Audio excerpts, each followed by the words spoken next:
Hello to Naruto League's Week 1 endcast. We're not in preseason anymore.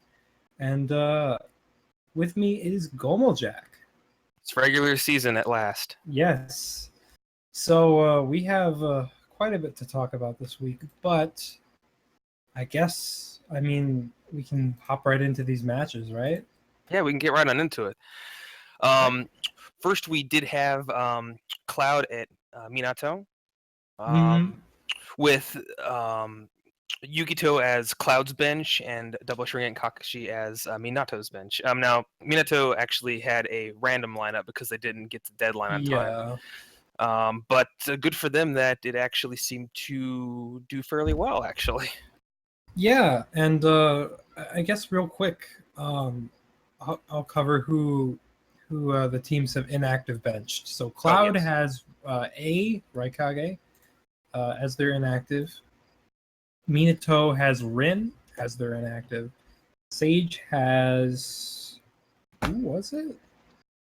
I think it was. Oh God. Sage Madara. Right. Yeah, Sage Madara. Uchiha has Unmasked Obito. Mist has Gengetsu. Taka has Suigetsu. Asuma has Shippuden and Shikamaru. Kurenai has PTS Shino. Hokage has Boruto. Stone has Han. Akatsuki has Hidan. Jinchuriki has Tobirama. Sound has I believe it was Orochimaru, yeah. Okay.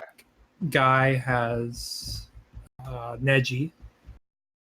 Neji. Yeah. Sand has Rasa, I believe, in active bench. Yeah. Yeah. And Kakashi has... Oh, man, I don't remember. Was it Sasuke? No, I thought they have Sasuke in. They didn't have him this week. I think he was benched, actually, this week. Okay, so I don't remember. I guess it had to have either been one of the Sakuras then. Probably PTS, if that's the case. Let me do a quick check. I can find this out looking at their lineup. Inactive is pre-time skip Sakura. PTS Sakura. Okay, so yeah, that's all the teams there. So got some interesting choices there, but we'll talk about that in each match, I guess. But just wanted to cover that real quick. So Cloud versus Minato. Now, how did you feel about this match?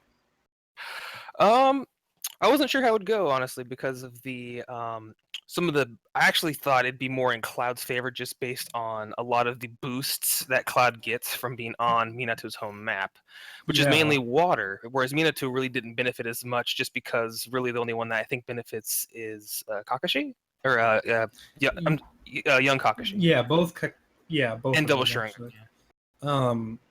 Yeah, but that young Kakashi and Minato lineup was really strong.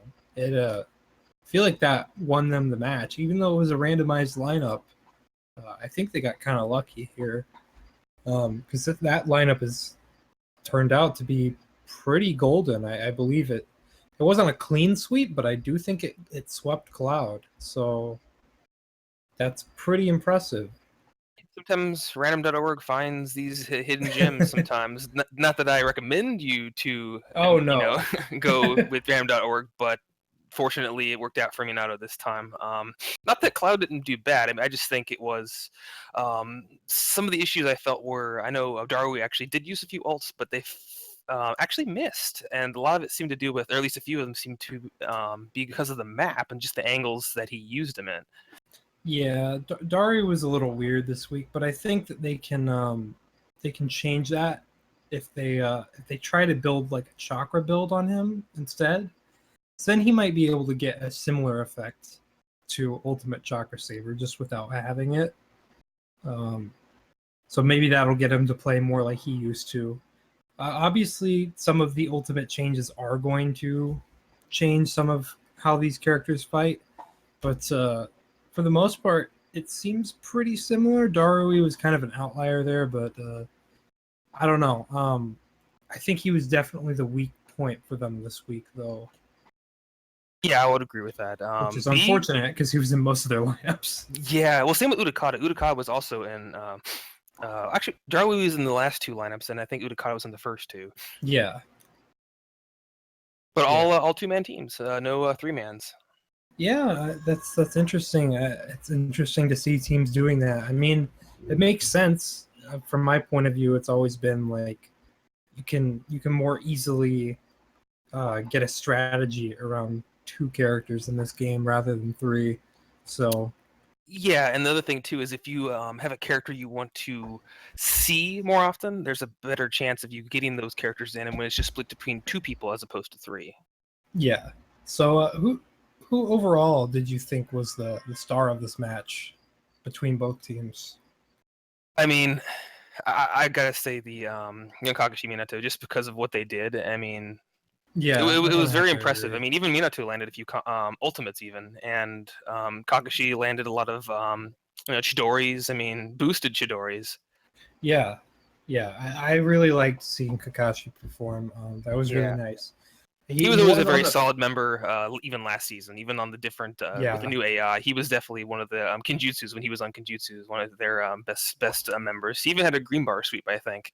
So yes, yeah, but if that's all for this match, then we can go ahead and move on to our next one. Yep, the next match was Sage at Uchiha. Yes, so this match was pretty interesting, I gotta say. There are a lot of ultimates being thrown around. Yeah. In general. Yeah, it was really back and forth. It started off in Sage's favor, and then it went back to Uchiha, and then it kind of went back to Sage, and then at the end it was like less than like a quarter of a health on each team, and Uchiha was actually able to pull out the win in that one. But it was definitely close. It could have gone either way, honestly. Yeah, I gotta say I was really pleasantly surprised by Sage's performance here. I know I was talking about, well, we were all talking about with Burn as well, that Sage definitely has the potential to take down Uchiha, but they did really get close. And I think this is going to offer up opportunities to other teams to try to analyze what strategies to use against Uchiha. Because ult spam seemed to do pretty well against them. So even the characters that are a little more tanky built too, because I know Jiraiya was on a defense build, and I think having him in there with a defense build with 2 Narutos for the aggression, actually, I think he was able to soak up a lot of damage, and actually he was the one that kind of gave him the initial lead. Right, and he threw out some ultimates too. I don't think he ever hit with any, but he attempted. Yeah, there was actually a couple moments where I think he threw out an ult, and then I think Itachi threw out an ult, and then Sishu used an ult, and then he ulted again or something. It was all substitutions and stuff. Craziness. But honestly, I really loved this match. It's probably one of my favorites from this week. It was definitely one of the closest. Yeah, for sure. We had some other close ones this week, but we also had a couple of kind of landslide victories here and there. So, but yeah, as far as this match goes, I really enjoyed what Sage was able to do against Uchiha. And Uchiha had impressive stuff as always. Shisui was nice to see again. The last Sasuke was kind of he tried to do stuff, but he just didn't really get to. Yeah, I would say out of Uchiha, I think he was probably the least impressive, and that's still saying a lot because they all did perform well to the point where they were still able to get a win. And subsequently, even Sage, they also did well. I can't really, I mean, I tell you, Team Rasengan, they it's a very good team, and even Sage Naruto. I mean, like that ult, he's definitely one of their stars, I think, at least based off of this week's performance.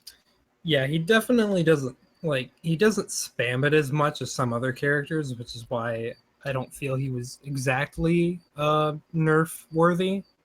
But when he uses it really well. And it usually hits when he does, just because it comes out really fast. Yeah.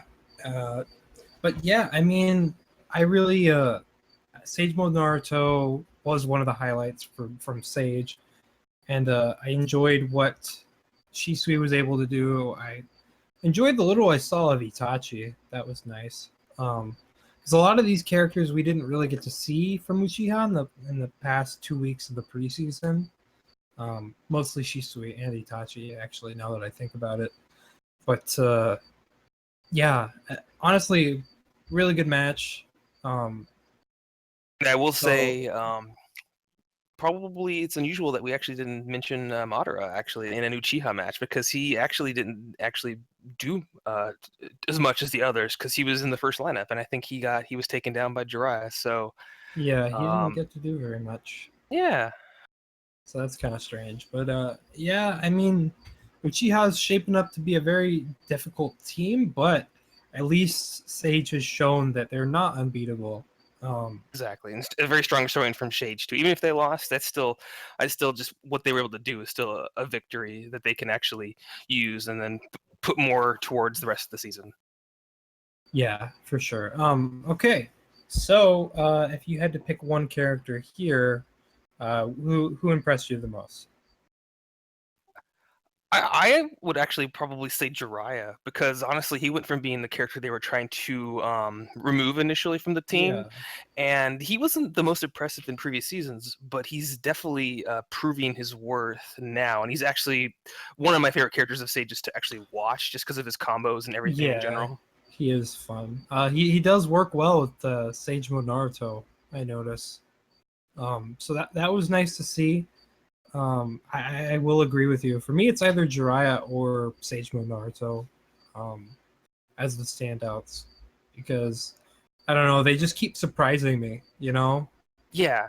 Yeah, so I mean, a very good match. I've probably said that like 5 times, but I really did enjoy it.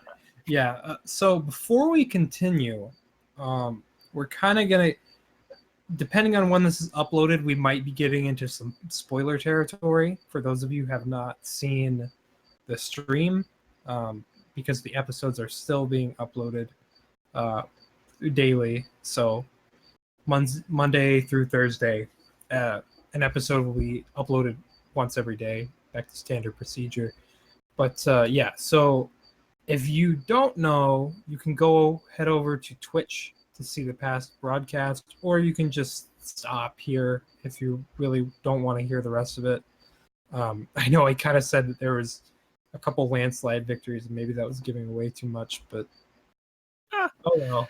I mean, I think if you're watching this, then you probably expect to hear a little bit about the matches. I mean, because that's what this is about. So I mean, just be warned, if you don't want to know what happens in the matches, listen to this afterwards.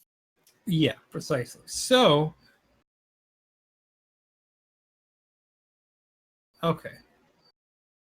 So, all right. So let's start the next match. Yes.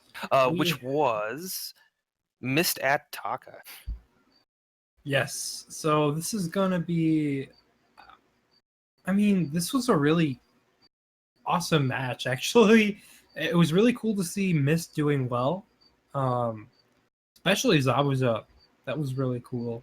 Yeah, and he actually didn't spam his ult like we were used to seeing. He actually just comboed and just team ulted with Haku, and we got to see that really nice looking team ult between them. Yeah, I love that team ult. Yeah, Zabuza and Haku, that team pretty good. It really impressed me a couple times throughout the match, but not only did Mist impress me, but Taka also did. I've been saying for a couple weeks now that I do believe that Taka is stronger than people like to give him credit for. And this match definitely proved that they can dish out some pain when they really want to. Yeah, so they had Taka Sasuke going really hard with those jutsus. Those Dori really jutsus. Awesome. Oh my god. They have such range, and the tracking. Yeah. Oh my god. They have everything you could want in like a melee sort of jutsu that you rush at the opponent with. They're fast. track well, and they go pretty far. So, with the exception of Chidori Blade, it goes far, but it doesn't track at all. But still, even so, he managed to land quite a few of those with Sign Master. So I think that build is really, really good on him. I'm really liking what he's doing with that. As for everybody else, they were on point. I liked EMS Sasuke's ult spam. He did use it a few times at close range, but that works out because that ult, if you didn't actually know, gives you something called armor, which basically means that you can't get hit by any melee attacks, whether that be melee jutsus or just combos. Projectile jutsus will knock you out of it, but shuriken, combos, and melee jutsus will not. So he's basically only going to get hit by projectile jutsus while he's performing that ultimate. And so that was nice to see because he actually used the ultimate in a position a few times where he wouldn't get damaged, and he was just free to hit the opponent with it. So that was really cool. Yeah, and he also would go into it from a combo, so they would be kind of stunned, and he would go right into it, which makes it even more difficult to dodge. Yeah. As for, I guess, I mean, I didn't feel like I got to see very much from Jugo, but he was only in the first lineup. I don't know. I'm still not really sure how to feel about Jugo at this moment. He's a different beast because of the. I mean, well, I guess he's maybe not the same beast because he was definitely known for just like other characters like Asuma, who were all about the instant awakening. Yeah. He's still very powerful, but it feels like he's got a different place. He's not like the burst you down in 20 seconds kind of character. He's more of like he does good damage, but he feel like he's more jousty, I think. Yeah, I think so too. It was a given that moving into this game, getting rid of the instant awakening, that those characters were going to change. But also, I guess in his defense, they were up against Haku Zabuza, who were on point pretty much. They actually were very aggressive, and you can't really hold that against him per se. Just if any other team was in that situation, it would have been really tough to at least do much about that, because between the ult spam and just the even the guard break potential that Zabuza had, he attacked Jugo with 3 times and broke his guard practically, and just Berserker's really nice on him. Now they did actually use a boost on Zabuza this week. Which was an attack, which was what an attack +1 along with the defense +1 that they already gave him. So I mean, this was a more powerful Zabuza than we've seen, but does that really matter? Because he was still working together really well with Haku. Which is actually great to see, and it's good information and data for Mist going into the start of the season.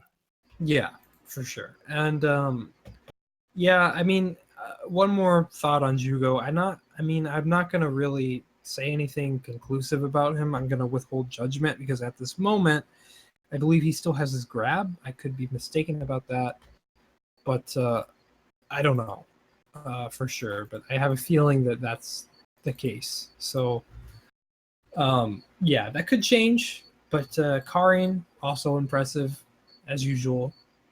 But honestly, I feel like Taka and EMS were pretty much the stars of Taka this week for me. Because I don't know. It was just really nice to see them both perform.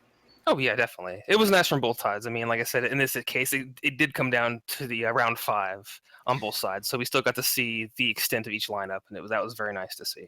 Yeah, and Yagura on Mist was also pretty good. Yeah, the Haku Yagura combo actually did pretty well. Yeah, Kisame Yagura not as much. I think, honestly, I feel like Kisame just hasn't had the chance to really shine yet. I don't really know what more they can do for him at the moment, but I don't know. But Yagura did really well. I really enjoyed seeing him.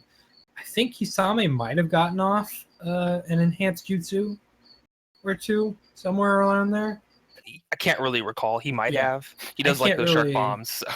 Yeah, I can't really remember his performance specifically, but I mean, everybody else really impressed me from this as well. So, yeah, definitely another good, solid match. Good performances Definitely. from both teams. All right, so next we have Team Asuma versus Team Kurina.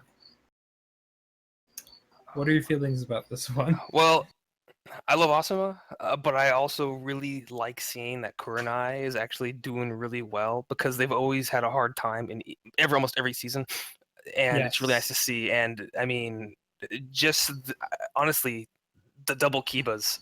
That's like having like before Kiba was one of their star players. Now they got another version of him. Or So, yeah, you know, basically. Yeah, I mean, Kurunai is really fun to watch. I feel, um, between Shino, because Shino is a really, he turned out to be a really good ranged fighter this season. yeah.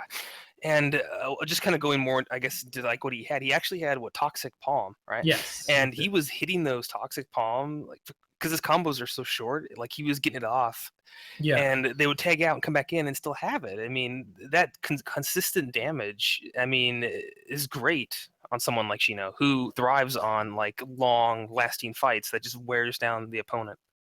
yeah. I hope that that scroll is kind of a mainstay for him because I really enjoy seeing it. That scroll is probably, other than the Heaven scrolls, probably the one that I've spent the most um, effort and time on. So it's really nice seeing teams use it, um, and when it's used effectively, like on Chino. But Exactly. yeah, as for everybody else, though, the Kibas were good. Um, I don't. Do they have Hinata benched? I She was believe benched. Yeah, yes. last Hinata was benched. Yeah, so they had Gara, both Kibas, and Shino.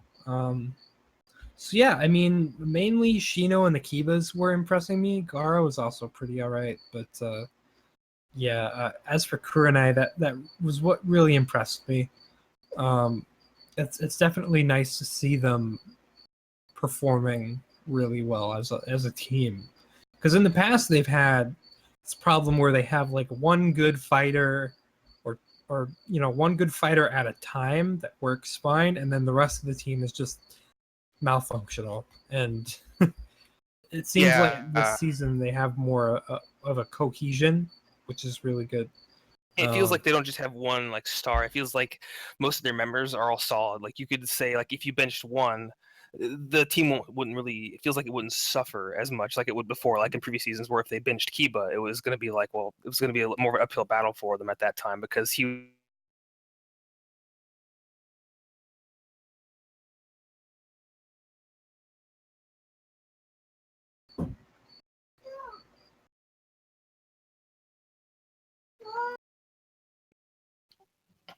And I just lost my connection. Sorry about that.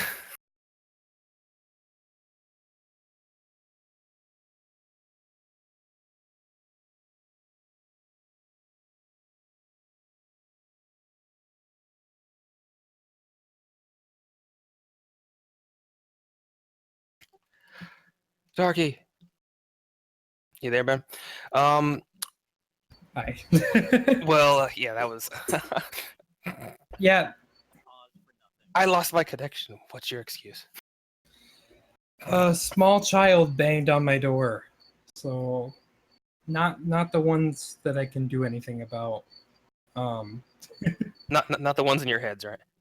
oh yeah, Okay. yeah. I don't know. There he is again. Stop. Okay. He's just a fan of Kurenai, I guess, huh? Oh yeah, I guess so. So what was I? We were, but yeah, Kurenai definitely. It feels like you could bench one of their players and they'd still actually do pretty well. As for Asuma, Asuma had a pretty strong start. He did pretty well at first, but then it felt like he got worn down a lot. He tried to get in there, but he was having a hard time with just some of the pressure that Shino was throwing out on top of the Kibas. I mean, even Yamato Yeah, was doing his part too, but I mean, it's just once it felt like Asuma needs that momentum. And if he doesn't get that momentum, it feels kind of like it starts swaying more so in the opponent's favor. yeah. I can agree with that. I feel like generally that I know I said this in the stream as well, but it's going to be probably cut from the episodes. I think that in preseason, Team Asuma should have tested Ino and Choji in more teams because they knew that they were both strong, right? But basically, most of their preseason testing was on the other characters, which is fine. But if you don't figure out what teams those characters work in, other than being with each other or Shikacho team, then it doesn't really help you out when you get into the main season.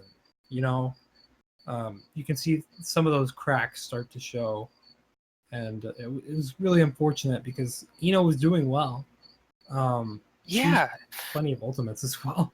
But like they were just being so dodgy. She threw out so many ultimates, and Shino would just back up again, and she'd use her ult. And I mean, she was trying.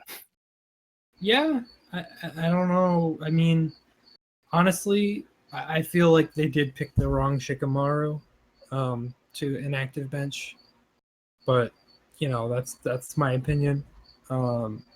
I mean, it's hard to say because they both had their where the Shippuden Shikamaru shined was in the Shikacho comp. Yeah. And that was one of the teams that actually beat Jinchuriki, and that was a very solid victory. But other than that, I don't know. It felt like PTS actually had a little more going for him in terms of just his consistency. I do feel that the five element seal might have not been the best choice, considering he already has a pretty high chakra threshold. So giving him such a high, even more of a higher threshold, didn't really work as well. Considering I understand Ino had a chakra +2, that's great. But if Shikamaru has a almost full bar ult, I mean, and he uses it, there goes all that chakra again. I mean. Yeah, I don't really feel like he needs it anymore. No. With the new balance that we've put out for ranged ults, I don't know if he really needs it. It feels a little excessive to me. Yeah. But I mean, if his idea was he didn't want to actually have him use his ult at all, and that was the idea for him just to spam maybe his explosion tags and all that stuff, and maybe hoping that would be out more than he would be. I mean, it's hard to say. Yeah. I mean, took dominance though. But I mean, for the most part, I feel like I almost like Kakashi. Asuma did fine. The team was, I guess, a little bit more shaky than I'd hoped they'd be, but they've had a little bit of a rocky preseason, so it was nice to see Yamato do stuff. He was pretty impressive. As always, was good, but I feel like the same team cohesion that Kurenai has right now is not yet there for Asuma. Yeah, and again, it's only the start of the season. Exactly. Just take what you can from this. It's a loss, but just think, okay, well, what worked? What did well? And what can you do to improve? And that's pretty much where you go, because now there's a lot more options for customization. Now you got, scrolls, and you got the support typings to mix up, every trimester. So even have, a good free agent on the bench that you could eventually bring in again if you want to. I mean, you definitely have lots of options. Yeah, and even if you want an extra push, you can get a boost or something. Exactly. But yeah, I really I think that Team Asuma is going to get there. It's just a matter of time. Like you said, it's only the beginning of the preseason, and in my opinion, you learn a lot more from your losses than you do your wins. So yep, and that still holds true now, even at the start of the season. Yeah. All right, so our next match we have Team Hokage at Hidden Stone. Oh, I'm glad to see Stone hasn't changed too much. I'm glad to see Stone is still pretty strong. Yeah, I mean, I do like that, especially from Tsuchikage, because he was always a weak link for them in the past, and he actually is probably one of the ones that actually, along with Deidara and Kidomaru, he's probably one of their more consistent members. I mean, he gets a lot of those grabs off. He throws his tilts out pretty well. He even hits a lot of ults, actually. Yeah, honestly, Hidden Stone, I even though we nerfed ranged characters and ranged ultimates, I didn't want those nerfs to destroy the team, and I'm glad that they didn't. Kidomaru still seems pretty freaking strong, and ult happy. By the way, Jesus. Oh yeah, it's like it's candy. He throws it out, and everyone just like, Yeah. "Ooh, candy."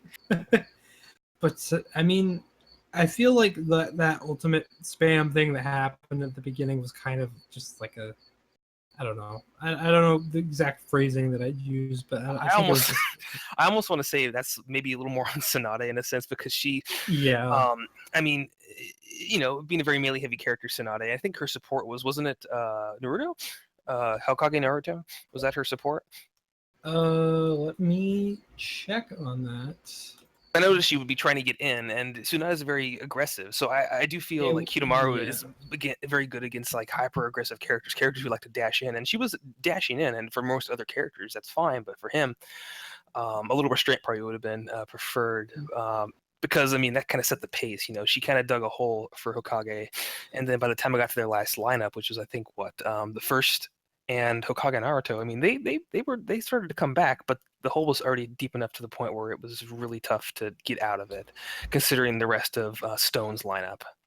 Yeah, and I did get confirmation. Her the person she was paired with in the first lineup was actually Minato, which is similar enough of a support to Naruto. So yeah, the point still stands. But yeah, honestly, I agree with what you're saying. The whole momentum thing.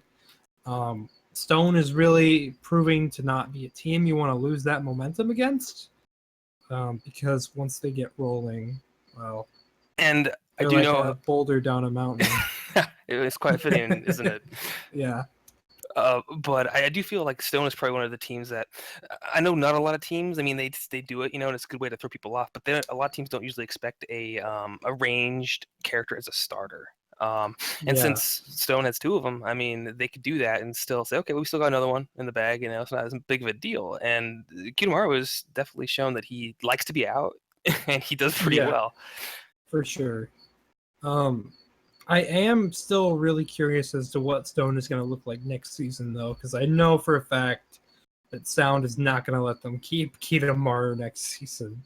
Yeah, that's the one thing. When you have a really good free agent that you pick up and they become like, I mean, it's so early to tell, but if he becomes like the cornerstone of Stone, you wonder how it's going to affect them when they switch and they have to go with someone else. I mean, they're not going to have Kidomaru at that point, but it's interesting to see. I mean, it's a good pickup for him. I know we even looked at him to pick him up on Jin, but I'm glad. You can imagine how much people would hate us if we got him. Jesus. Yeah, I think it's better Stone has him. Than... Yeah, probably. But all around though, I mean, good. It was good showings from. I mean, a good showing from Stone. But I mean, they've been very dominant, even in the preseason, and it's held true even after the adjustments that were done. Hokage, it still feels like Hokage is in a similar place Awesome is in, where they're still trying to find that like cohesion, like trying to find stuff that works, stuff that works well for them. I mean, of course, Minato is pretty good. He's got a great ult. He hits with it pretty often. It's just the other team. I think Tsunade's been a little hit or miss. The first, he has been, a little hit or miss too. Boruto, I mean, of course, he's their free agent benched character right now. He was a little hit or miss too. Yeah, I mean, I feel like Hokage did start to really bring it back, though. Despite the momentum, they were doing well at bringing the match back, but like you said, it's kind of hard to bring yourselves back from that kind of loss when you only have one team left. But I mean, hey, Hokage can take something from this. Hashirama wasn't terrible. Yeah. And honestly, they didn't have a Hiruzen, and actually, I think Hiruzen is one of probably Hokage's stronger members, which I never thought I'd say. I think so too. But I mean, you never know. I mean, you can't really predict exactly week one what someone's going to bring in. So I think week one is almost a pseudo testing as well because you don't really know anything. I think going forward, I'm sure Hokage is going to show that they're fitting towards the name Hokage, and they're going to start getting things worked out, and they're going to start showing what they can do. And same with Stone. Stone's if they continue to play like this, they're going to be definitely a strong contender going into the late seasons. Yeah, I definitely agree with that. So We have our next match, which is Akatsuki versus Jinchuriki. Okay, so this match was interesting because we actually had to take it twice. It was like a playoff game because it actually went the length probably of doing that. Cause Yeah. it went 5 matches pretty much. Yeah, I mean, I don't feel like there's too much to say about this one because Akatsuki was kind of weird this time. And honestly, like, okay, I know a few people have been like, well, you said you didn't want to win. No, I didn't say I didn't want to win. I just said I didn't want to win by sweeping. The one thing sweeping does, it does show a strong combination, but you don't get any more data from it. And honestly, we're still looking for data. And if you sweep it, okay, yeah, this is good, but then what about the other team? So it's good and it's bad. That's precisely why I don't want to do it. And yeah, I mean, that team is very powerful. And I mainly, guess, just wanted to come out of the gate strong. I didn't, like I mentioned, I didn't think we were going to sweep Akatsuki, though. Like, I don't know. I just didn't think that was going to happen. But at the same time, Akatsuki is in kind of a weird place right now. Yeah. I will say, just looking at maybe what might have gone wrong per se, I'm not sure if starting Kakuzu, because he's a really good support. I think possibly having someone else as the starters to make use of him, because what I found out a lot of times is they're around one match with Kakuzu, Conan, and what's his name? Oh god. Here, I'm looking because I don't. Okay. Nagato. Nagato. Okay, thanks. Jeez, I don't know if I can remember his name. Apparently, he's just embedded in my mind. It's just scarred. Yeah. After his wild ride we saw in the preseason.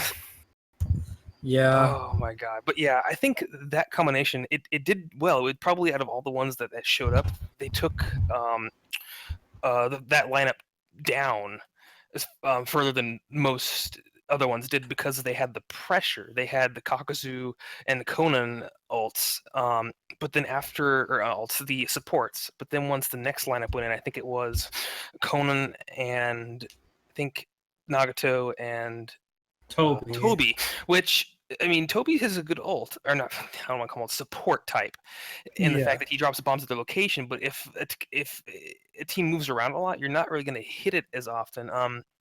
Conan's support it's a ranged support, right? Yeah. So that's good. But Nagato, close range. Well, something that they could do and they haven't done yet is that when Nagato is in the leader position, they can actually change his jutsu.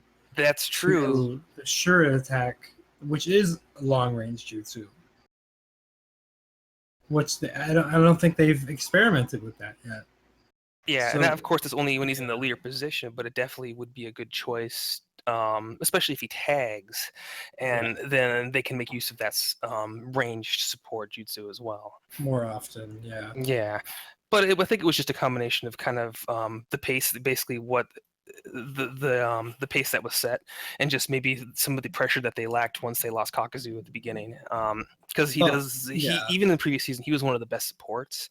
He still is a really good support even in this iteration of Storm. So I think not having him, I mean, it's cool to see to try to start with him. But honestly, I think he might have done better as a not as the lead starter. Maybe you could start him in the second lineup or even third if you wanted to, but just get the most out of him as you could. Try to have him in 2 lineups. Yeah, exactly. And also not having Pain in was interesting. I mean, yeah, they haven't used that Pain and Toby team since they fought Team Sage, and that's a really good team. I feel like something else that also hurt them is the fact that Nagato had a 3-point build this week. He could have had something else. Which we actually didn't mention for the other teams, but I think almost every team that had that character of the 5 that were banned from Ultra Chakra Saver attempted to use it. So that hurt some teams. It didn't hurt others. Akatsuki, it hurt a little more because he was in every lineup. Yeah, and I mean, other teams, it was just downright impressive because Team Sage almost beat Uchiha, even though they had Ultimate Chakra Saver on Hachirama, and he only had a 3-point build. Yeah. So, I mean, yeah, I mean, you can see that that this really affects the characters that are actually banned from it, but not too negatively because I think Nagato was still good. Um, it's just he wasn't. I don't feel like he was out enough to really help. He did hit an ultimate or two, but and when he did, it was nice damage. I Yeah. have to say that much. But I don't feel like he is. I don't think he's great at melee combat as much. So usually when someone comes at him with aggression, like Kushina, I don't think he can handle it quite as well. So I don't know. You might have to build around that. Yeah, and really all I can say is, I mean, for the future coach of Akatsuki, just, take this with a grain of salt. Look at what happened. Look what worked, what didn't work. Because I do see Akatsuki as a very strong team. It's just getting things to work again, like Asuma, like Okage, just trying to get things to work and getting everything kind of figured out where you want it. And once you do, I see them as a very strong team because they have a lot of strong characters in their team. It's just getting them to find their place and what Right. team setups worked well for them. Yeah, leave no stone unturned. Exactly. Just try to look at everybody, even Hidan, because I feel like he was kind of given up on kind of quickly. So I could see Hidan having a place, and definitely he could definitely be a very strong character. I just think you just have to just look at him from a different perspective and just build him and find the right teams for him. And I think he could be a very aggressive, close range fighter, and yeah, for sure.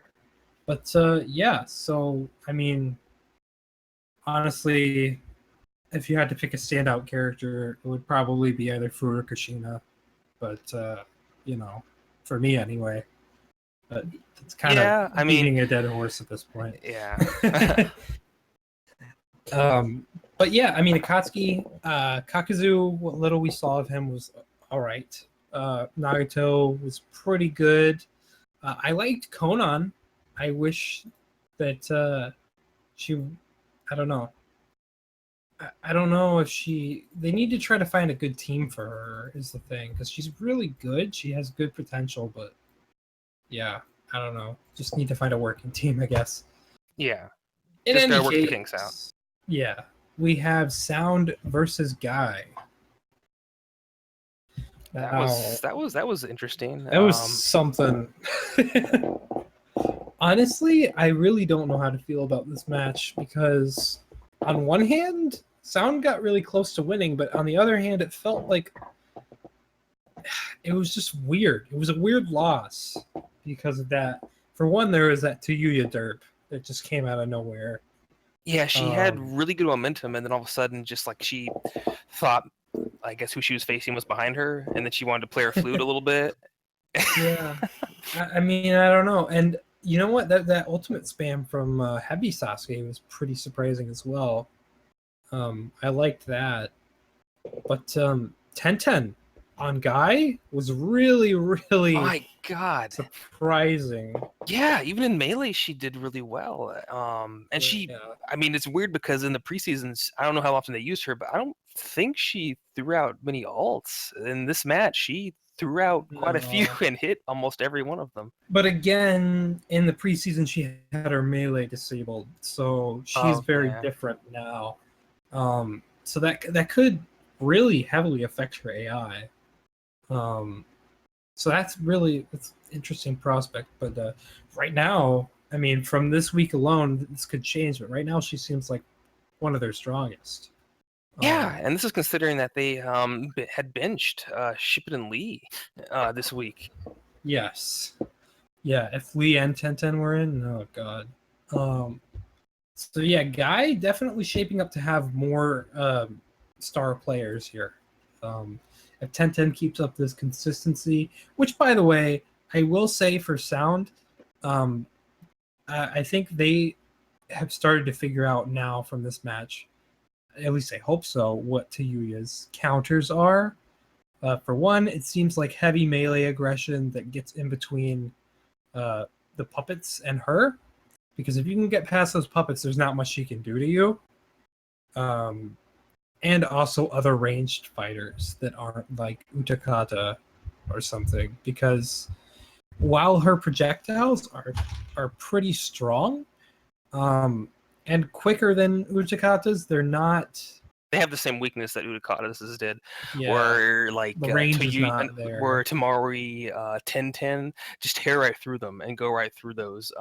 Because there's, I guess, just because theirs have more priority over, I guess, their slower moving projectiles. Yeah, and I think it's also the fact that there are more projectiles that they throw out. Because Tayuya, her projectiles they're not fast, but I would say they're a decent speed. They get to opponents fairly quickly, but I don't think that they have a very good. They don't interact with other projectiles very well because they just seem to shave right through them. I mean, it is just a bunch of sound, so I guess it makes sense. But yeah, I mean, other than that derp, she was really impressive again this week. She didn't get to hit ultimates really, but she she threw them did out. try a few. She threw them out. She even attempted almost Go Awakening. She did, but she showed the tendency to do so again, which, I mean, out of the preseason, she was one of the ones that almost consistently would at least Go Awakening at least once. Yeah. So that was good. Yeah, sound was pretty all right this week. They're definitely looking a lot more solid than they were previously, but I feel like they're starting counters in exactly mind to you. Yeah. I feel like they're starting to kind of get things together a little bit, figuring out who is going where, and possibly even figuring out what kind of builds to go with based on even this match to kind of say, okay, well, this is what we've seen. Maybe we'll just start kind of narrowing it down to maybe this and maybe this team combination and going with that. Right. It still feels that they still maybe need to work a little bit with Kabuto. Yes, maybe Kabuto, even please. Snake Cape a little bit. Snake Cape also. I mean, I feel he can be a real monster, but I feel Kabuto himself, just the classic Kabuto, has really good moments where he's really like really strong. He does really strong performances, and then other times he's right now. Yeah. I feel like him and Hebi Sasuke. Even though Hebi Sasuke showed up this week, they need to figure out a build for him that works. But as for Kabuto, they just need to figure out what makes him consistent. So they have a little bit to go, but they are definitely look like they're shaping up to be a lot more strong, more solid now. Yeah. We're getting a more complete hidden sound right now, I think. As for Team Guy, really enjoyed 10-10. A little bit I saw of Konohamaru was nice. Yeah, Guy did well. Guy was actually on a chakra build, which is interesting because, I mean, it's great to see something different. It's just I guess we were used to seeing the Attack Plus builds, which actually he was on a lot in the preseason. But again, he seemed to do well on a chakra build. Yeah, maybe, and like I mentioned, maybe even, I mean, 10-10 was on a chakra build as well, I think. And she seemed to do well. So, Neji needs to be worked with a little bit more. He did okay, but I feel he's someone they need to kind of find the right team combinations and maybe figure out where to place him, how he works, because he was trying, but I felt like he was a little outshined by the rest. He's still kind of in an odd place, I feel. Yeah, I agree. So I mean, both these teams are definitely taking leaps, and I'm very interested to see where they end up later in the season. Yeah, they're going the right direction. Yes. Okay, so now we have our final match of this week, which was Hidden Sand versus Team Kakashi. Oh my god. Oh boy, this match. What a way to end the week. I know. Honestly, I was super impressed with Team Kakashi here. Other than what happened with Tamari and Gaara there, but honestly, I feel like there could have been things done to help prevent that. Honestly, at this point, I don't know if PTS Sakura would have been a better choice to an active bench than Shippuden, because Shippuden Sakura just doesn't seem aggressive, and she doesn't really use her awakening very well. I think every single time we've seen her in awakening, she just doesn't do anything with it. She's had Regenerator before and has done the same thing where she just swaps to someone else. Yeah, just seeing her not tag out, awaken, I'm out. Yeah, it's just like, God, that was so infuriating. I mean, I'm not even on Team Kakashi anymore, but But if you did the build and you made that build and you're like awesome, and then she tags, it's gotta be so Yeah. frustrating for any coach, for anybody that puts effort into making an awakening build, and they actually awaken and then they just leave. Yeah, but I mean, as for everybody else on Kakashi, Kakashi himself was awesome. Oh, it's so nice to see. You know, I mean, the namesake of the team actually being like the almost one of the probably one of the more consistent members of the team. Yeah, I really also enjoyed PTS Naruto. Despite what was happening there at the end, he still has some stuff that they can experiment with him on, like disabling his grab because he still has that on. Maybe even Shuriken, who knows? But yeah, he seems to have trouble getting aggressive, like getting in range. But once he is in range, he does some pretty decent stuff. Yeah, it feels like the ranged pressure that Tamari put out. He didn't know how to handle it. Almost, it seemed like he would be like jousting back and forth, you know, moving around, and he's wasting his subs, and then he wouldn't close in. He would tag into Kakashi, and then Kakashi would, you know, of course, Chidori in or beat or like the beast charge jutsu that he fires that actually hit quite a bit. But when Naruto would be in, I think it might just been a matchup that maybe he just had a hard time with, just with what he had to work with. I think so. I mean, really, when he was in, like, for the most part, the only sort of ranged aggression he could put was on through Kakashi's enhanced jutsu. Yeah. So, I mean, and I feel like they also, because I feel like at this point this is an anticipated team. This is something you should expect Sand to do when they want to win. So I feel like also they could have given Sakura her great Ninja War costume because that costume has the default jutsu that is actually long ranged. But here she was in her everyday outfit, so she didn't have that. Yeah, having because I know Kakashi doesn't have too many long range support jutsus, so having that at their disposal would have been pretty well. Wasn't Sakura also? She was on a defense build too, wasn't she? Yes. Which it's good, but I think when it came down to the handicaps and that last lineup, just her damage output just was not there. Not that I'm saying the defense build is not a bad idea for her. I mean, she's very, that makes her last longer, dish out the damage, but I also feel some of her strengths also lie maybe some of the damage she can dish out. Yeah. She can be very aggressive. I think honestly, like focusing a little bit more around chakra charging for, I guess, maybe even PTS Naruto, you might want to play around with that because both her and PTS Naruto have chakra +1 naturally. And we've seen for other characters that certain types seem to like to get more aggressive when their chakra is full. And Sakura could be one of those. PTS Naruto could also be similar. But, I mean, yeah, that was honestly one of the biggest issues here, that they just couldn't close in when the time came for that team to come out. But yeah, I mean, they did handle. Both double Tamari team. They came back and won that, which was amazing. That was nice. It came down at the end, but they were able to handle that, so they did. But I forget who was that. That was their second. No, that was their first team. That was their Sakura, Kakashi, and Naruto, right? Their first or was it team 10-10? was It was 10-10, wasn't it? Yeah. Naruto didn't come in until the second lineup.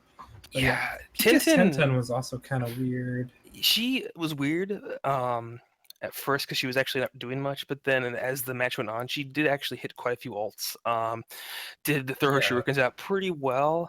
I mean, I'm not still too sold on 10-10 yet. I think I need to see more of her because honestly, I mean, I know, even though I know how much the coach of Kakashi hates Sasuke, I almost think PTS Sasuke might have been a really good pickup just with his jutsu. He has fireball jutsu, and I think that might have helped them round them out a little more. Plus, it might have affected the eyes. You never know, right? Certain compositions or even team comps seem to somewhat be very aggressive. Just like when you see the PTS Sakura and Naruto PTS combo in the preseason, that was pretty nasty. I feel like using Sasuke in this match because it also helped because he just seems more aggressive generally. Yeah. But also having PTS 1010 in later lineups could have helped as well because she has ranged pressure, and with feels that like she could have countered a little bit better. It feels like between her and Tamari, I think if she was out to kind of counter Tamari or was out more often, I think that might have, because it feels like her kunai actually penetrate or kind of interrupt Tamari a lot more. So Yeah. definitely would have been something to look into. But again, you don't really know first week. You don't know where they're putting their players. All you know is they have two Tamaris. One is more close range with some long range attacks, and the other one's purely distance. Yeah, and for a week one, this was really good from them. Like that was awesome to see them stand up to Hidden Sand that well. Yeah. I mean, especially after just the preseason, to see them kind of do the appropriate disables, kind of get things worked out, definitely promised a big jump in quality from what we saw. They definitely are a different team than. Yeah.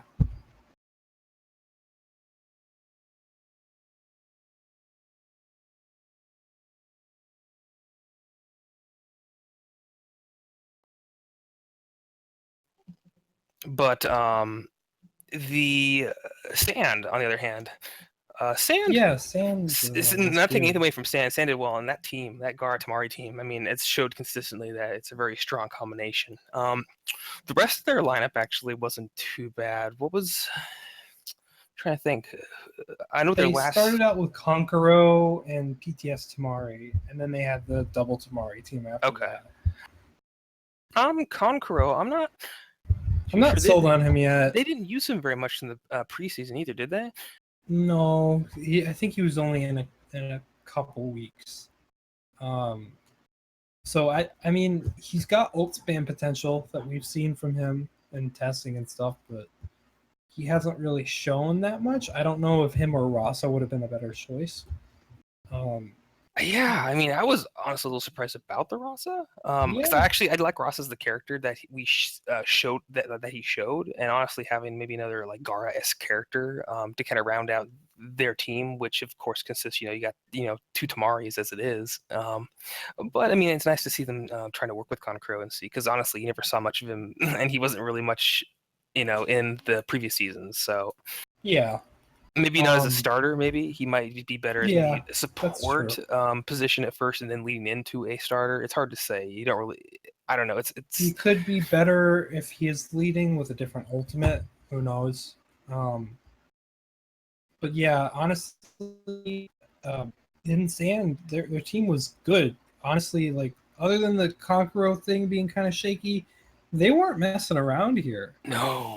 I mean, the pressure. I mean, like it was good. I mean, the Kakashi really fought hard, and they it took a lot of effort on their part just to get them down to their last lineup, and that's good for both teams. It shows the strength of Sand, but also the improvement that Kakashi's made. So. It's just what took the show was, of course, the final comp. It was the reverse sweep. It was Tamari Gara, and I think that kind of stole the rest of the show from what the rest of Sand had done. Just because of just how strong it is. For sure.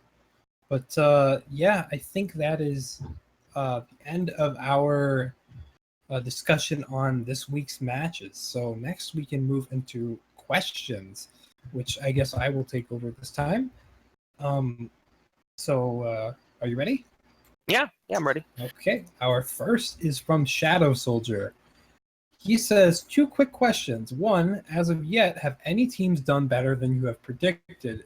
And if so, which ones and why? Okay, so do you want to start with this one? That's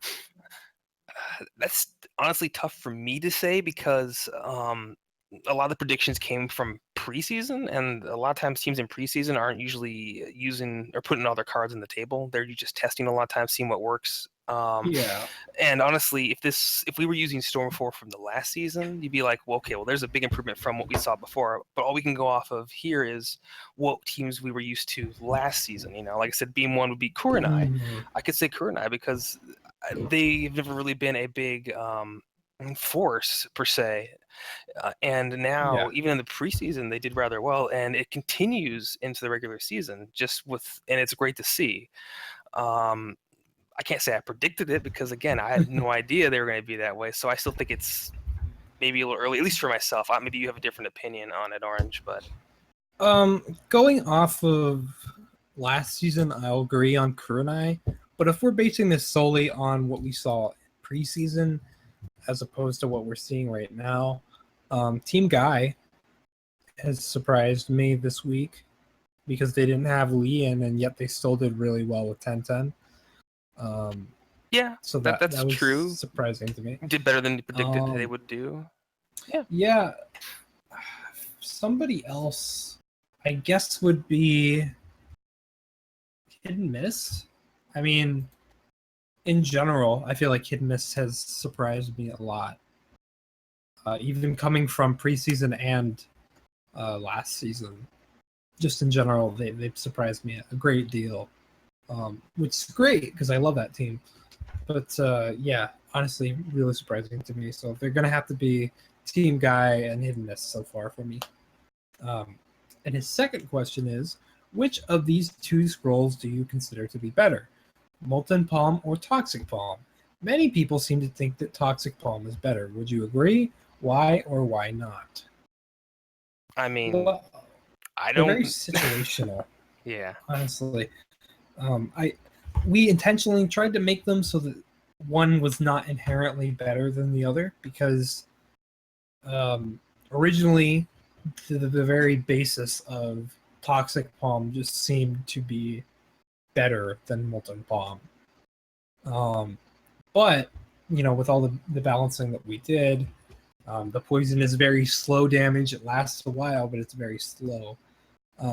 It doesn't get put out by water, while Molten Palm does. You can extinguish the fire from Molten Palm faster, but the damage from Molten Palm is quicker. So, honestly, it really depends on the situation. I know that might seem like kind of a cop-out answer, but it's really what I intended to do with it. I mean, it really is, just because of, like you said, Molten gets extinguished faster by movement and water, whereas Toxic Palm is slower, but it lasts longer, and it doesn't get extinguished. And even if you swap, it doesn't necessarily remove it if they come back in while it's still going, and then it's still there. So it does keep on going. Although it's not ticking when they're out, but when they come back in, then it continues what it was doing at that point.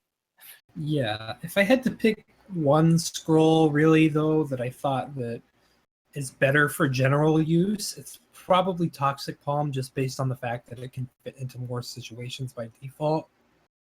But it has its weaknesses. I think personally it depends on the type of team you're going for.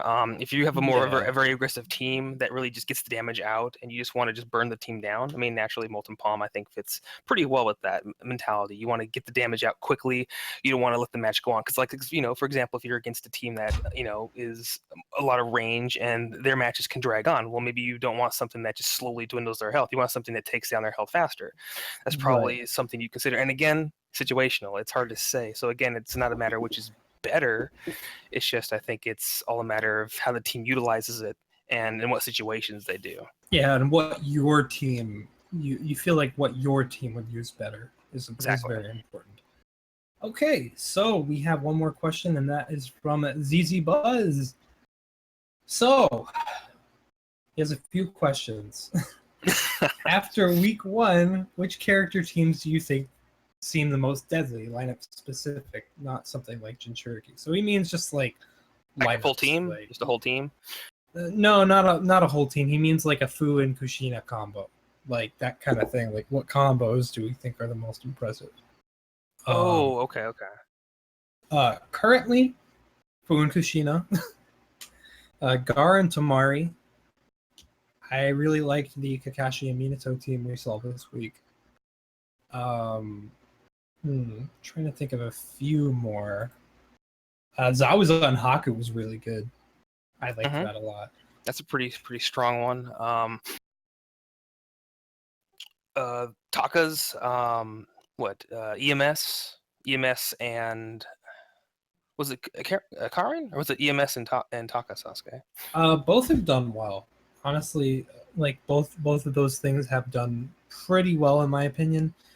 Taka and EMS seem to feed off of each other pretty well in terms of aggression and chaining combos. But with EMS and Karin, you get a lot more ult spam all around.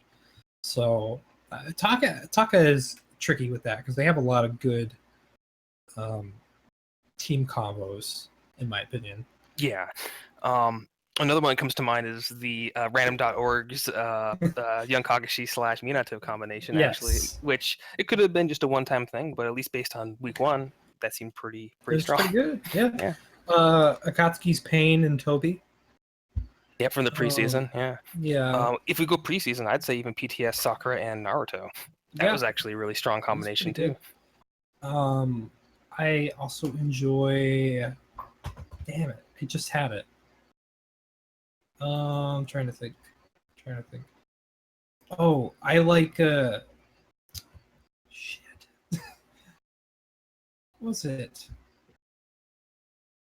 It was someone. Oh, I like Itachi and Shisui a fair bit on Uchiha. I always thought that was a good.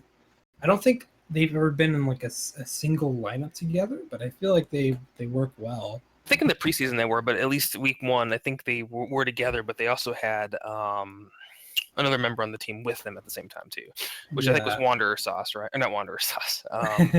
The other sauce. The last sauce. Kurenai's Gaara and Shino, I really like. Yeah, okay. Yeah, there's that. So pretty much there are a lot of teams that have really strong combinations. A lot of teams have them. Yeah. Shikacho from Asuma I liked. Asuma and Yamato was good. Any Stones line up with Kidomaru in it? I mean, yeah, basically.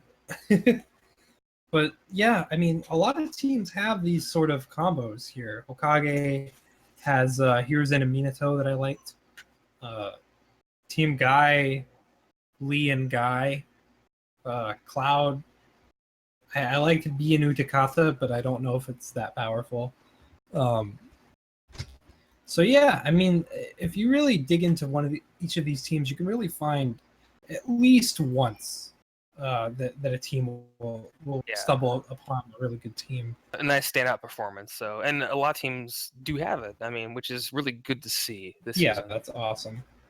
Okay, so his next question is, which division looks the scariest after week 1 and preseason? Well, I mean, Kage is a given. I was gonna say, I mean, it would be great to, go Ginning, but I mean, every division has their own challenges. But just based off of this week, Kage definitely looks like a really strong division, especially for the teams that are in that division, just to face the other teams in there. Yeah, it's fucking scary. But honestly, I like Chunin a fair bit. I feel like most of Chunin is there. Asuma has some pretty strong teams. Sage has been pretty damn great. Kurenai is also in Chunin, aren't they? Are they? No, they're getting this time. Oh, Guy is Chunin. And I also believe someone else. I'm missing somebody. Who am I missing? I think it might be a hidden team. I don't know. I forget this stuff sometimes. But yeah, Chunin division is pretty impressive to me right now. Genin is probably more interesting to me at the moment, but I feel like more of Chunin is on the ball right now. Oh, right, Stone is in Chunin, so... Okay, yeah, I would say Chunin would be definitely... It seems like most of Chunin has a lot of their stuff together for the most part, or if not, they are looking to have their stuff together. Right. And like you said, Ginning is in a... they're still figuring things out, but I still feel that, Ginning might be just like how it was last season, where Ginning started off a little slow, and then it just became the most contested division, pretty much. Yeah, that's my thing. I feel like Jonin and Genin right now are very similar in that they have some really strong standout teams right now, but like I would say it's about half and half of teams that look really scary, and also they're still figuring stuff out. Yeah. So, yeah, right now I'm gonna say Kage and Chunin. So, Next, any surprisingly excellent builds or uses of a build on a character you didn't expect? Well, to bring it back to Team Guy, the Chakra build on 1010, that was really good. I would say Toxic Palm on Shino. That was actually really good too. That was really nice. Yeah, honestly, you could probably think of a bunch of these, but I'm sure there's a bunch of them. It's hard to say. I honestly don't look at every build. I just know a few that I see or ones I can tell what they have. And again, Shino was one that stood out to me just because of just how consistent he kept on getting the poison off. Yeah, some seem more obvious than others. Yeah. Because they play a certain character's strengths. Honestly, pretty much every build that Tayuya has had, I've liked because of that. It's not just the, she's a range character build. So, yeah, a lot of these are actually with range characters now that I think about it. But which is great to see, honestly. Yeah. So, most improved teams. We had a similar question from Shadow Soldier, so I think we're gonna skip that. Because pretty much that answer is for the most part. Yeah. And Shadow Soldiers was, have any teams done better than you predicted? So it's kind of the same question. Poncho Sauce mod, when you want to make it? 2035. Is it pretty good? I mean, I guess it's possible. Or should I not given a date yet? Maybe that's actually you didn't hear from me. Yeah, it's up to Burn if he wants to use it. Which, to be honest, I feel like that's kind of a done deal. He probably would want me to do it. No. Okay. Oh, shut up. This is the best. Okay, so that's all our questions right now.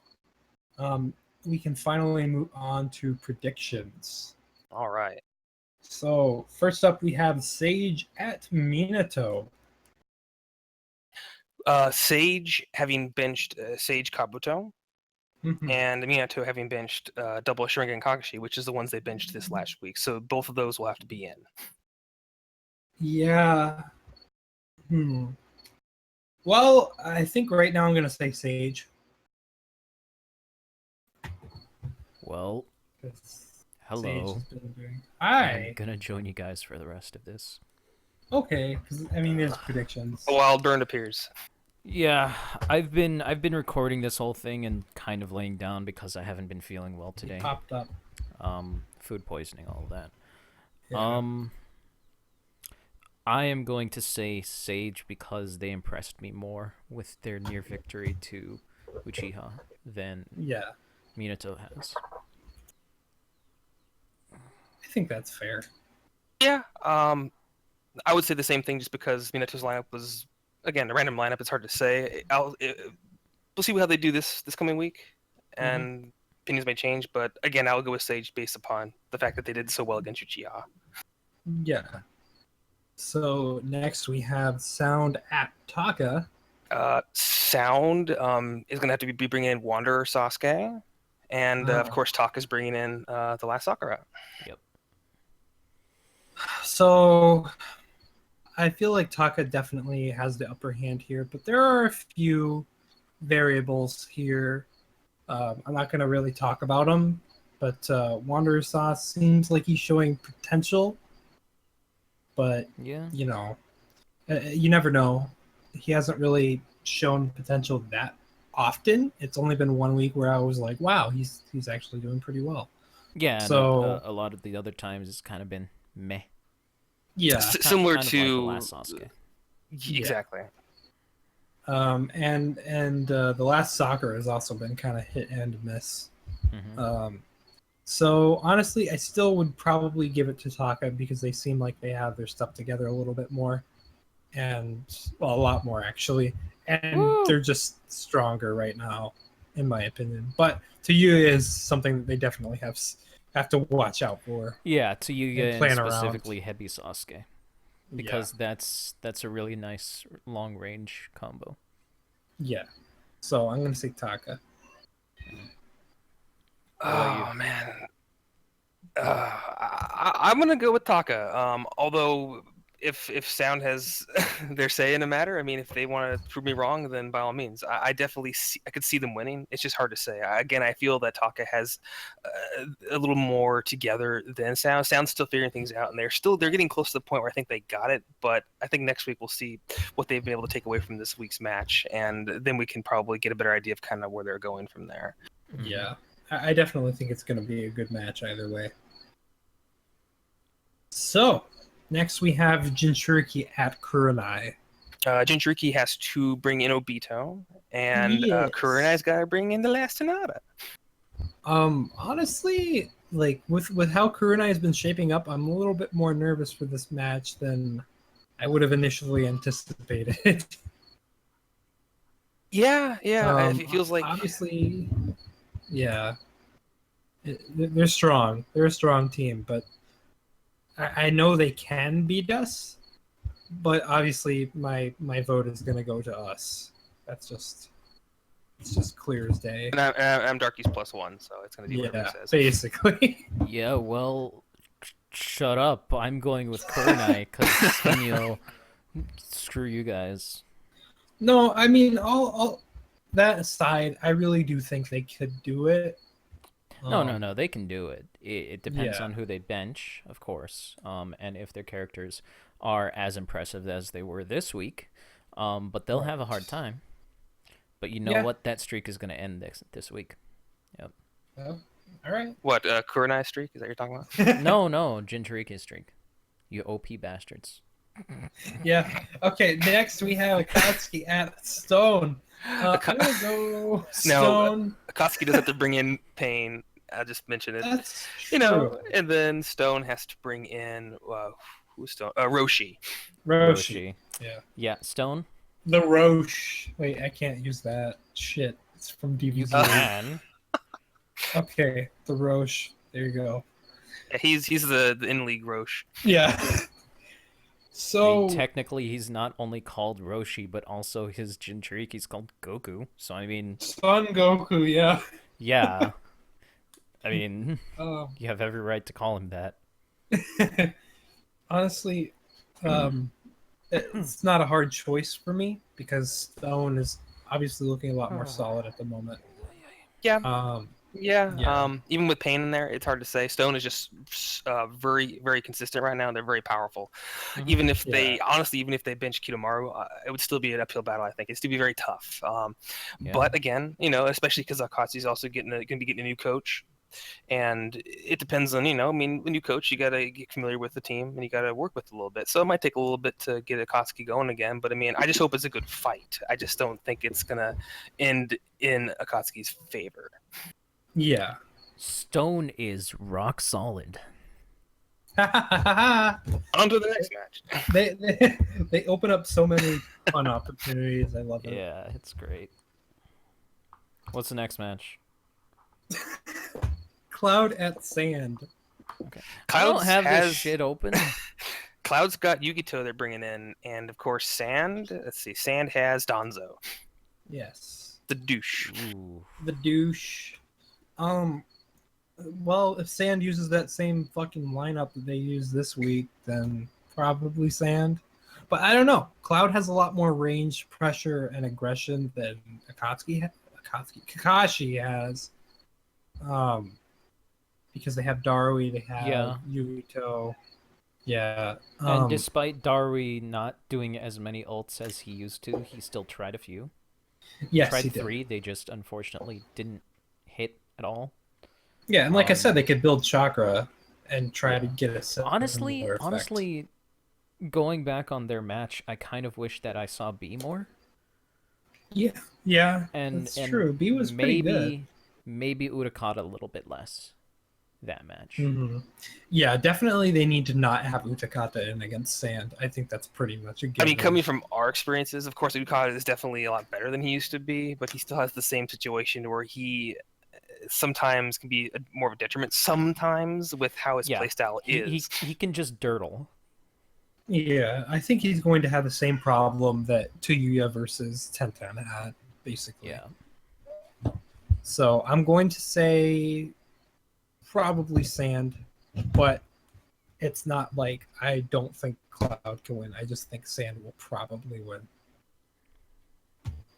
I'm gonna say so they're at and whose home are they at? Are they at They're Sand? at Sand, so they do have water to their advantage.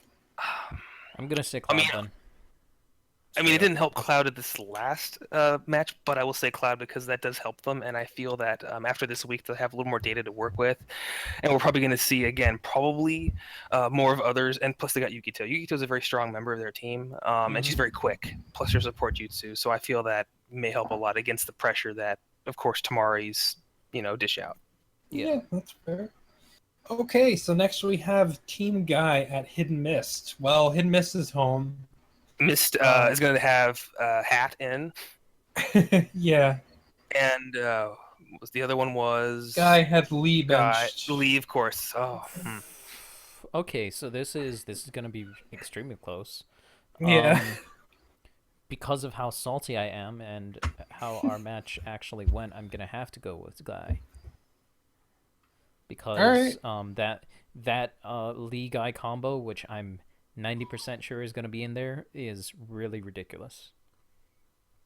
Although I gotta say, the old spam from Hidden Mist is pretty real. Oh no, it's on point. It's fantastic, and Mist can definitely do it, specifically because they're on home. But yeah, home gives them a huge advantage.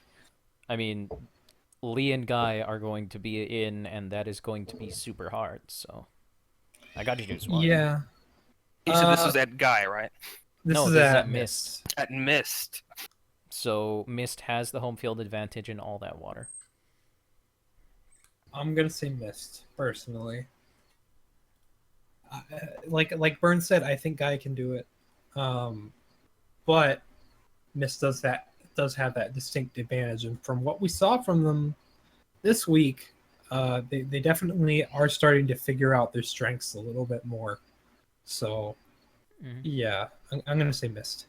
Yeah, I'm gonna say Mist as well. For the reason it's at home, plus of just some of their members on that map are gonna be very, very damaging. For sure, Kisame, if they can get Kisame to work, and then just use him at home all the time, then good. Or even get him to in the preseason where he stood back and just launched shark bomb jutsus consistently. Yeah. Like if they get that going, I mean, yeah. So, all right. So next we have Hokage at Team Kakashi. Hokage's bringing in Hiruzen, and Kakashi, of course, is bringing in Sasuke. Well, I think I am going to give mine to Kakashi. Even though they have some kinks to work out, and Hokage does too. I was very impressed with what they did against Sand. So, honestly, I know Hokage is pretty powerful, and they're going to have Hiruzen in, but they still have kinks that they need to work out. And at the moment, Kakashi seems to have at least a direction to go in with a lot of their fighters. But right now, it seems like Hokage is still really just trying to figure out the types of builds they even want on their characters, which is unfortunate. Kakashi's going to have Sasuke, correct? Yeah, Sasuke. While Hokage has to have Hiruzen, so... That's going to be tough. It is. That's tough to choose because I think both characters that are coming in are going to bring a lot to each team. No doubt it'll be close. Yeah. We know a lot more about how Hiruzen plays compared to how Sasuke plays, though. Yeah. Yeah, that is true. He did not have anything disabled during the preseason. Yeah. So he could be very different here. I mean, we saw how much it changed Kakashi, and we saw how much it changed Naruto. So true. Honestly, after mentioning that, I honestly would say then, based on just data that we have, that we know of, I'll go with Hokage, just because we know what they have been able to do, and with Hiruzen, I see that being very pretty much what will decide the winner loss, pretty much. Mm-hmm. Yeah. All right. So our final match for next week is going to be Uchiha at Team Asuma. Uchiha's got to have Sarada, Oh, the salad, the salad. and with Asuma has to have Choji. Yeah. Rest in pepperoni, Team Asuma. I mean, and the thing is, Choji probably doesn't like salad that much, so I don't know if. Well, he just eats everything, so I don't know. Hey, it's his favorite are potato chips and barbecue. So honestly, as long as you put that in front of him, he'll probably do all right. But yeah, I mean, Uchiha is clearly stronger than Asuma. At the same time, I feel like Asuma has some teams that they could take here that could do really well. So, I mean, it's unlikely that Asuma will win. I think it could be closer than some might expect. I am going to give it to Uchiha just based on the fact that they've been really impressive. And although we don't know how Sarada is going to change, she's still been a really solid character all around for them. Yep, and I would say Uchiha for the very same reason. Not that I wouldn't like seeing Asuma take a win, but it's not going to be easy, and Uchiha seems more consistent. Yeah. How about you, Burn? I already said rest in pepperoni. Oh yeah, I guess so. Rest in pepperoni. That means. That means Asuma's. No, I thought you were just ordering takeout for Choji. That's all I thought you were doing. They have a very good chance, but I don't know. It's gonna be tough. We need to see how. I think it's going to depend on benches and. Yeah, we also need to see how Salad works. Yes. Because she is banned from Ultimate Chakra Saver for a good reason. For a very good fucking reason. Yeah. And this week we will see how many teams put it on again. Yeah. Hopefully none. Hopefully, because it'd be nice to see their 5-point builds, without actually having to remove said 2 points from build. Mm-hmm. Yes. So I believe that about wraps it up for all of our predictions, and pretty much that's going to be the end of this endcast. Yeah. Yeah. Anything else you guys want to say? No. Just see you next endcast. Yeah, and I hope you.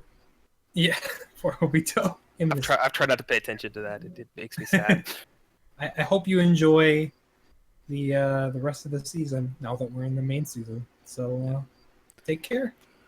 Bye. Bye-bye.